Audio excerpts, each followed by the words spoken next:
Eirian Jones dwi, a dwi'n gweithio i'r sydd yn bych yn y tîm re-ablement ers rhai am blynyddoedd i ddweud y gwir. Dwi'n gweithio yn y byriau 7 tan 1 ac 4 tan 9 yn y pnawn.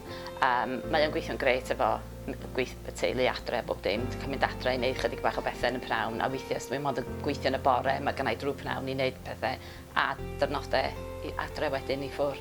Mae'n gweithio'n greit. Mae gennym ni safeguarding, training, moving and handling, first aid a food hygiene, a mae training eraill i gael hefyd sydd gennym ni angen i wneud y swydd. Benefits, dyn ni'n cael tal am yr shift yn gyfan, chymod o'r munud dyn ni'n cyrraedd yr depo efo'r faniau tan dyn ni'n cyrraedd yn dôl.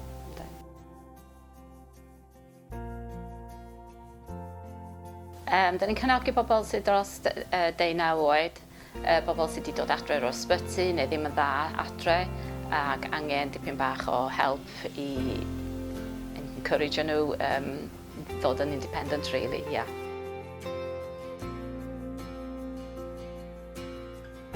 Mae'n neud ni deimlo'n dda, dweud y gwir, bod ni wedi gwneud y job, bod o wedi gweithio hefo'r person yna, wrach bod nhw'n cael 4 galwad y dydd i ddechrau, maen nhw'n dod yn ei blaenau'n well ac yn gallu gwneud mwy hunain, a wrach bod nhw'n cael dim galwad o gwbl, so mae hynny'n neud i deimlo dda bod yr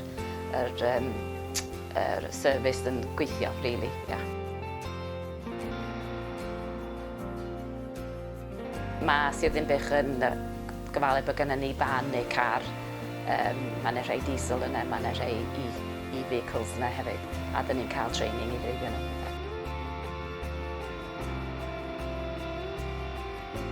Cwfr bobl a gweld nhw'n dod yn ei blaenau fel bod nhw'n progresio ac yn dod yn independent, ia.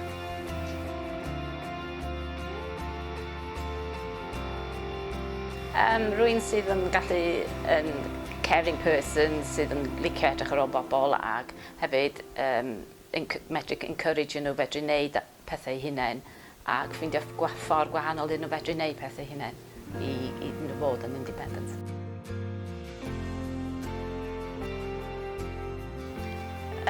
Nes i ddechrau fel carer relief 34 years ago hefo Sir Ddinbych, a wedyn nes i gael contract. A wedyn nes i gael contract o senior am 20 awr yr wythnos ac bach o admin hefyd, a wedyn o'n i'n llawn amser, a wedyn dwi wedi cael admin llawn amser wedyn, so mae wedi gweithio'n grêt efo plant yn tyfu a bob dim.